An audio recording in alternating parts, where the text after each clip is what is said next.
Hello. Hello, hello. This is, I'm sure you're quite uncomfortable at the moment, as though we're sitting in a circle to share problems or something, but it is an open forum I welcome you to, and to be honest, we didn't know who would come. This is 10 years into digital publishing, and we have been through many things in Bologna with digital. We were a small unit of people who were at the back of one hall, and we're still a small unit of people at the back of one hall. But many things have changed in that landscape.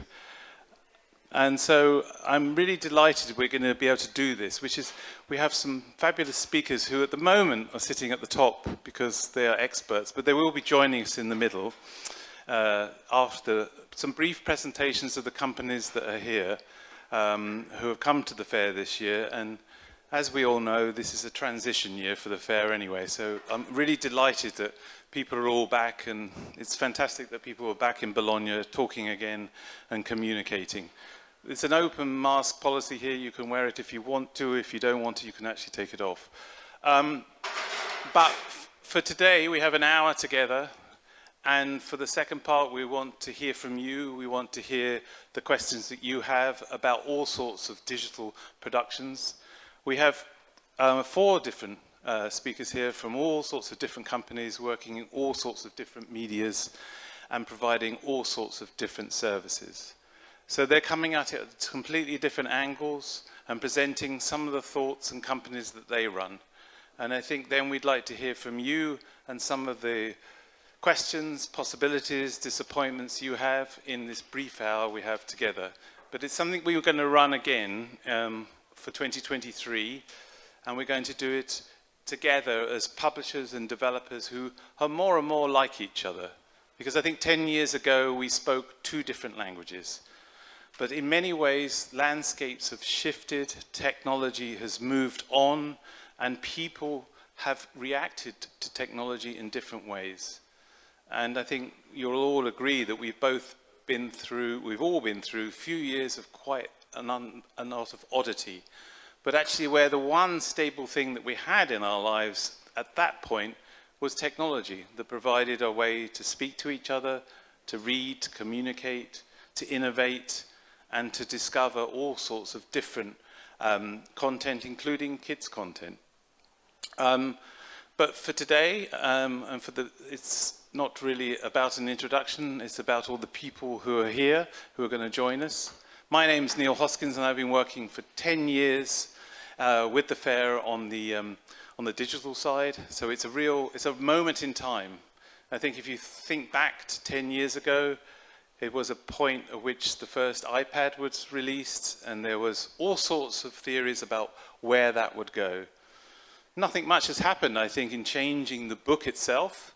I think the book remains strong, and you as publishers will probably all agree that colouring books, picture books are all very strong in their sales and market. But complementary to that, and media that goes along with that, is something that's growing and more possible for parents, children, teachers, and all sorts of people all around the world to interact with and actually want to discover quality, good stories and content, however they want to actually interact with it. So I'm delighted to invite Juliette from Plug-in Media to sort of kick off today, and she's going to talk about some of the work that she's been doing in her business and what she's done with some fantastic characters, including one called Tianmo. So over to you, Juliette. Okay, lovely to meet you all. First time I've done this in at least 2 years. So I did write some notes, but actually I don't know if I can read them, so we'll just see how it goes. And I've got to operate one of these clickers as well. So, yes, as Neil said, my name is Juliette Sabar. I'm Managing Director of a studio based in Brighton on the south coast of the UK. And I'm a specialist at adapting and developing children's IP as cross-platform propositions. We've been going since 2003, so feels like quite a long time. It's a really long time now. And during that time, we've worked on, I think it's probably over 40 different children's IPs. We've won a number of awards, including 5 BAFTAs. We started out as a game studio where if you had a TV IP, you would come to us and say that you wanted to make a game that would complement a TV offering. And we still do a lot of that, but that offering has really evolved over the years, and now we also originate our own IPs, and we produce our own IPs in-house across a multitude of different platforms. So the diversity of what that involves means that we have a lot of different capabilities. We do 2D animation, we do app development, web development, we write scripts, we've produced an album of music, we write songs, we produce content for YouTube, we also produce content for broadcasters.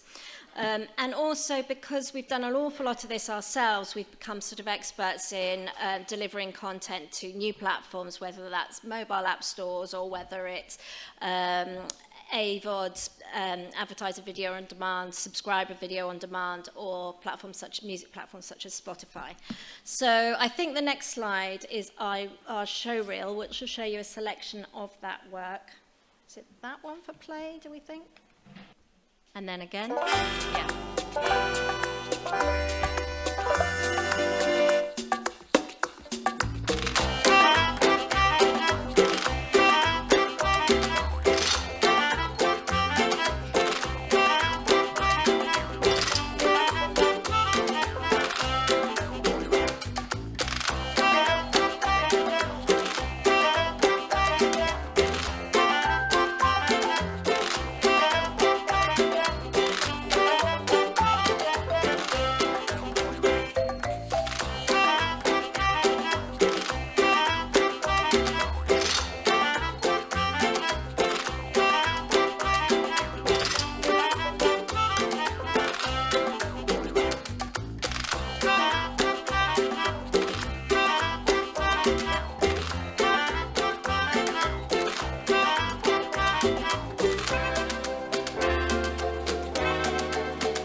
So yeah, as you can see, a lot of different IPs there that have come from broadcast into interactive.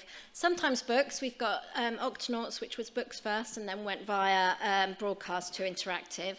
I think what really makes us stand apart is sort of like a real concentration on very high production values and really translating what the core DNA of a brand is and how you make a sort of natural and intuitive and child-appropriate brand extension.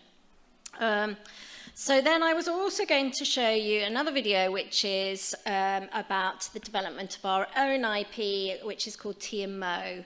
And that started with us wanting to explore the core concept of a first-time mum teaching her firstborn son how to be a kid, and a firstborn son teaching a first-time mum how to be a mum.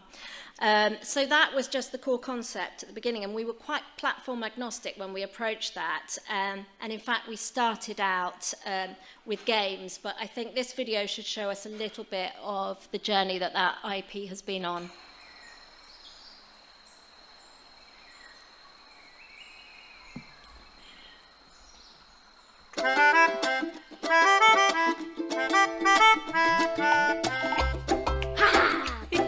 This is the story of Tea and Mo, a little monkey and his monkey mum, who sometimes want to do different things, but always end up having fun together.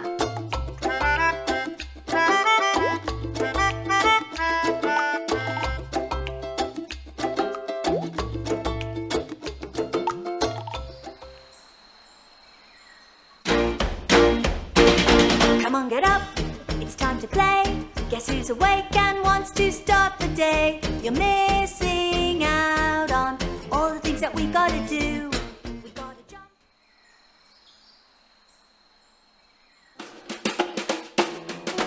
Recycle all our rubbish. Don't put it in the bin. Lots of things can be recycled. Glass and plastic, paper and tin. And when we're going places, if those places aren't too far, why not ride our bike instead of taking the car? We might be little, but we've got big ideas for doing lots of little things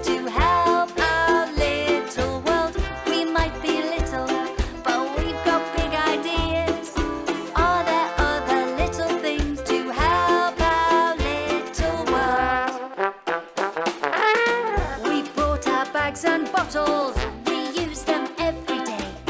Then all those bags and bottles won't get thrown away. Instead of buying new things, we've all got toys to lend. Swapping games and books is good for making new friends.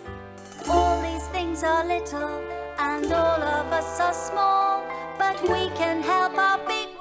So that shows you a bit of the way that IP has evolved and developed. It started out, as I said, it was games to play together, then we went to songs to sing together, it then became TV to watch together, and now we're really excited to say there's going to be books to read together. And so so basically it's been through this big journey across multiple touch points, and there'll be a new series coming out actually this week in the UK, and the books will be launched. The first book, which is based off one of the songs, will be launching in May, and that's being published by HarperCollins, and it's available to preview at the fair. So just to finish off, this is our current project that we're working on. Another one, so this one in particular started as a literary IP and is going to TV and then interactive for us. It's Super Potato, which has been a very successful series of books in the UK. We're about halfway through series production, and it's very much being created in partnership with a larger animation studio called Blue Zoo. So we're really excited about the opportunity to work with a larger studio, increase our capabilities. We're building a bit of a hub for animation on the south coast of England, and I'm really hoping that's going to enable us to embrace a lot more literary IPs, and also for us to take more of our original IPs into books. And that's me done. Great. Thank you very much, Juliet. We're going to go through the panel and then we're going to bring it to the floor. So I think next up we're going to hear from Brett Jubenville from Super Simple and Skyship Media. Skyship have flown in all the way from the Toronto, Canada, through the icy winter into the spring, and it's great to see Brett here. We haven't seen each other like everyone for a couple of years, but they've been doing some fantastic work, which you'll see now presented, but also coming from all different points. I think, as Juliet said, all IP goes into different places and different links, and I think now you can see the journey that Brett and his company Super Simple has taken. So, Brett, please. Thanks, Neil. Yeah, it's really great to be here. I'm here with my partner Morgan and a couple of our artists, designers, art directors from Skyship Entertainment. We're a lot like Juliet's company, actually, in sort of opposing ways, where we started very much from a content perspective. We're most well known for our brand of YouTube channels called Super Simple, or Super Simple Songs. If you've got 2-year-olds, you might be familiar with some of our stuff. Collectively, I think we tend to get around 8 to 10 billion views a year across our channels, and we have about 45 million subscribers. So back in the day, we were all YouTube for everything. And while that was very good to us, it also kind of put us in a bit of a precarious, all our eggs in one basket situation. And so a number of years ago, we decided to sit down and try and figure out a way to diversify. And because we were kind of on the very far end of that digital spectrum, we weren't even TV broadcast, we were like doing it ourselves on YouTube. The only way to go was to work in a more traditional path, was to kind of bend back towards traditional. And the first thing we did was we wanted to change our revenue stream from ad-based to subscription-based, which as publishers, you guys have been doing for decades. Magazines, comic books, everything. The subscription base really started in publishing. And so we worked with Sebastian and Wonders to build our first subscription app, which you can see here. And this was a really big step for us because it gave our audience a place to go if they didn't want to see ads. It also just gave them a place to go where kids could use the application themselves. You'll notice that there's really not a lot of text here. And that was something that we did very purposefully when we were setting it up, as we know our audience is kind of 0 to 5. And while it's something we're trying to change, that audience can't yet read. So it was really important for us that they just come on, they find their favorite characters, they tap on that, and they're, with a couple of taps, really good to go. More recently from that, we've moved into things like consumer products. We're starting to roll out slowly at first, but it's picking up steam. Things like stationery products and apparel and bedding. And very most recently, we signed a global publishing deal with Scholastic, which we're really excited about. And our first 4 books will be coming out next year. Supply chain issues, allowing for it. Yeah, I think that's pretty much it. But we're really looking forward to kind of being in Bologna and learning as much as we can. I was here in 2019, and just getting a mindset for publishing over the course of the pandemic, and after signing on with Scholastic, I'm seeing the fair through an entirely different set of eyes. And we're just walking around, and it's very inspiring to be here and to see what all you guys are doing, and what is all the great books and all the great art that we're seeing in the booths.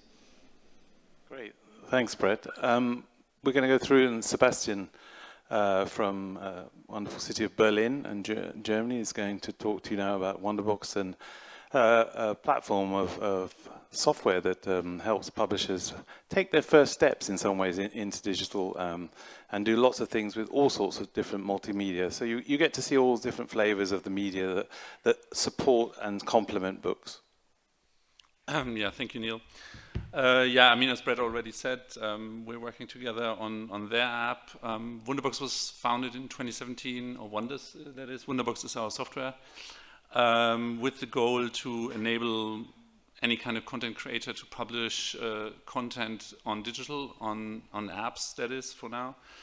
And the core idea that we stumbled upon when we did kids apps ourselves, because we worked with publishers in 2012, but also with broadcasters and animation producers, there was actually quite a considerable gap between the content creator or the content owner or licensor or publisher and the consumer, because they all moved quite quickly to the mobile devices, and there was a considerable gap that needs to be bridged. And that's basically what we're doing with this platform. And we're doing this with basically 3 building blocks. One part of the platform is that you have a template app, so it's a little bit like, I don't know, Shopify or Squarespace or Jimdo or other of these tools where you can build websites or online shops with. So you get an app that's pretty much empty, and you have to fill it with life. And then there's a content management system that allows you to completely control the experience for your audience. And then the next thing is an analytics stack where you basically can learn from the interactions of your audience. And the core was really, again, we're having publishers and creators in mind, that you don't need to have software developers in your team, that you don't need to work with a digital agency, but you can go at it by yourself. So, and that's basically how it looks like now for Brad and his team, so that you have on the one side the browser where you control the experience, and on the other side you have an app for phone, for mobile, for tablet, and for the TV, so on iOS, Android, Amazon Fire, and Apple TV. And the core building blocks really here is, on the one side you can manage your content, you can plan out releases, you can change the user interface of the app more or less every moment. And then on the other side, for the consumer, again, making sure that kids from 0 to, I don't know, when do kids end, 120, can use it.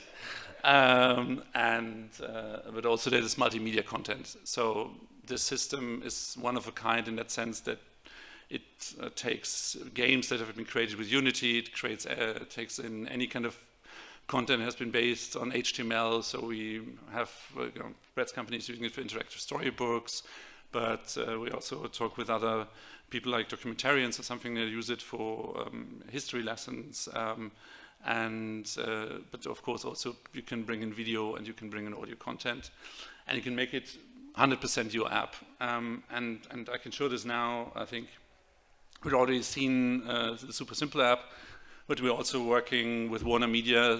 They have a preschool channel called Boomerang. I think it's Cartoonito here in Italy. and they wanted to have a companion app. So you see like all these characters that at least I grew up with, like Bugs Bunny or Scooby-Doo, and they're in here. And as I said, it's pretty multimedia, but it's also really interactive. So we wanted to make sure that as a content creator, you can make a really immersive experience for the kids. So I can tap on yoga Bugs, and he's doing this really common yoga exercise every one of you doing at home. But you can also tap on the content and watch a short episode. In their case, it's monetized with ads. So there's a short pre-roll ad, and then you get to the content. And then if you skip ahead, you immediately come from a video into a game, and you can play that game. So the whole idea behind the system is really that the switch between the different formats is quite seamless. But you can also use it as Carlsen Verlag did it, which is Germany's biggest kids book publisher. So they use the system to build an audio-only app. So this is about centered around bedtime stories for children. So there are bedtime stories around 3 to 5 minutes, audio-only. And you can basically select one of these stories with your child, set it to play, and then it plays back automatically. And then at the end of the story, there's a lullaby. And so inherently, in the end of the day, if you worked with our system, what you can build is these multimedia content streams or single media content streams where you can maybe release a short video on the week 1, a chapter of an ebook on the 2nd week, level of a video game on the 3rd week, and then maybe an audio track or a musical track on week 4. Apart from Skyship and Warner Media and Carlsen, another client of ours, for example, is Janosch, which is also one of Germany's most successful illustrators for children's books and authors. As you can see, it's also the reason why we're here in Bologna. We're quite fond of the publishing community, and we think we can help people cross over in the app world much more easier than they maybe tried to do it in 2012 or 2013. That's all about Wunderbooks for now. Thank you. Great, thanks, Sebastian. I think that's an important point, because in 2012 things were very different, and now we have a lot of other services and other ways to do things. I think the subscription service is the dominant sort of player in the digital market when it comes to creating libraries, and I think everyone likes an interesting library to subscribe to and get beautiful curated content without adverts. And that's certainly the case for the next speaker, Axel from the fine city of Copenhagen in Denmark, and he's going to show us and talk about his really unique system for picture books, and that's called Bibloko. So over to you, Axel. Oh, there you go. Excellent. All right, perfect. So actually, I'm going to go a little bit back in time, because this is not the first time that I am in Bologna Ragazzi. The first time I came was 2015, when I called Warren Buckleitner just a week before, and he said, you should come down here and show what you have. Because at that point, I had made a very interesting app, which is called Vuvu & Co., where, I don't know if that's probably, so where we had this weird idea of seeing if we could enhance a picture book and enhance a children's drawing by making it, the sound is not there anyway, so the idea is that you can actually step into the book and walk, look around in a 3D space, and that was very interesting back in 2016, and we were lucky to win the Bologna Ragazzi Award for Vuvu & Co. And then again, the year after, we won with Moore next to it, 2017. But it took me a year to make each of these apps, and I was thinking if I would like to have the subscription-based model, as my colleagues just talked about before, then getting 100 books would take 100 years, and maybe that would be a little bit too much. So I was thinking that we can make a subscription-based model, and that's what we've been doing in Bibloko, that I'm happy to present for you. I don't know if this is going to work. We'll try it out. It's all fine. I don't think we need to so much, but you can kind of see what's going on here. This is a small selection of some of our books. What we've been trying to do is to look at the picture book and see what the picture book is actually offering kids all over the world. We think that picture book is a super modern and super amazing medium, but can it be digital as well? And what would it take actually to make it digital? We believe that by keeping a lot of the inherent values of picture books, we can actually, let me see here, make picture books more or less as good as the physical part of them.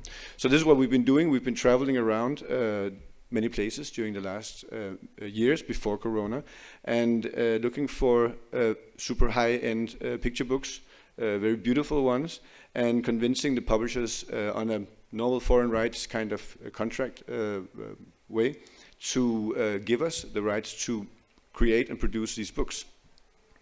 The way that we do that is we select the books, and then we make a storyboard, and we send it back to the illustrators and the publishing houses to make sure that they absolutely understand what we're doing. Because there's kind of this idea that digital can be violent, and that we're kind of taking some permissions away from it. More often than not, what we do get feedback from the publishing houses is that we should put even more enhancements into them. All right, so I don't know why we don't have the sound on, but maybe I can just show you a little bit of some of the books happening here. This is a wonderful artist called Joaquin Camp. He's from Argentina. He lives in Spain. You will soon see him also receiving the big awards like we saw yesterday at the gala show. What we have here is we have 6 different languages already in the app, all proofread and narrated and so on. Danish, Italian, Spanish, French, German, yeah, I meant, and English. The thing when you start working with, when you work as a publishing house with picture books, you just have to imagine their sound, yeah? You hold your mic up. You gotta hear that narration. It's fine, don't. It's easy, put the mic over. Warren. All right, so. Welcome. Anywho, you always have the best solutions, Warren. There you go. Wow. So when publishing houses work with books, they decide what format a page should have, and then they work from those pages. See, we have an issue that I think we all share, is that there are 1 million different formats of these devices, and we need to make sure that the books look really good and wonderful for all of them. Thank you. So this is part of what you maybe cannot even see here, is it looks really good in my iPad at least, and it also would look really good on my phone and on a TV, and these different formats from 4:3, 16:9, 39, 18, and etc.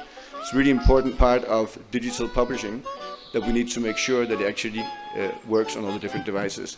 Another thing that you do not see is the interface, because we don't want an interface to pop up and smear the pictures, so we have to find it behind the image.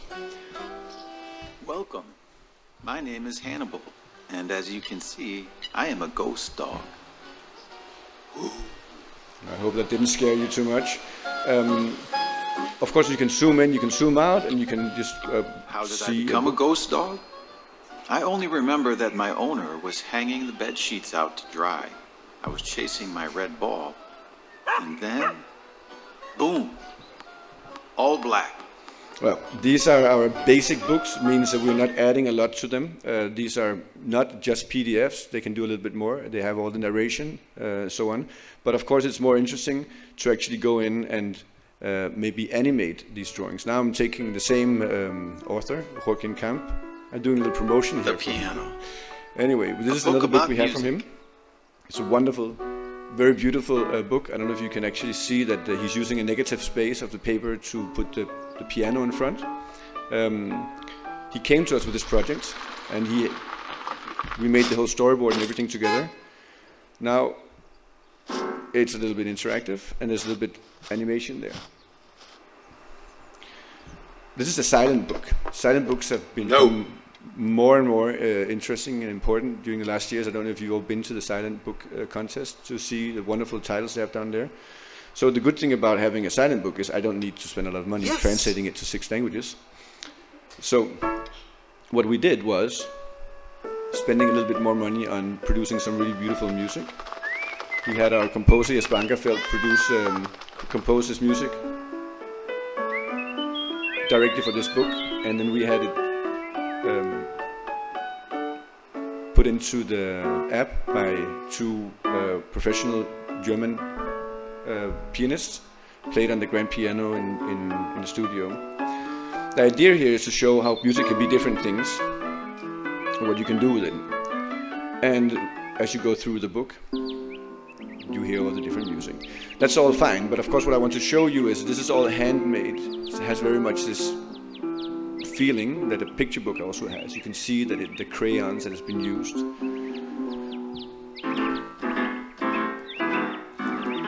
And the point is, nowadays we can basically do any kind of these things. The question is, if we really want to do it, do we really want to put in a lot of distractions and a lot of different features and mechanics into all the different picture books?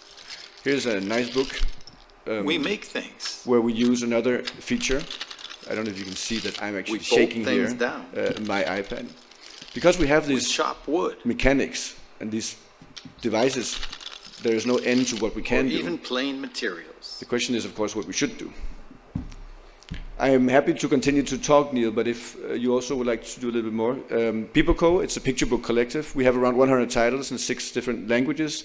What we do is we find publishers and agents and illustrators around the world, and we see if we can make it into a very unique and nice experience.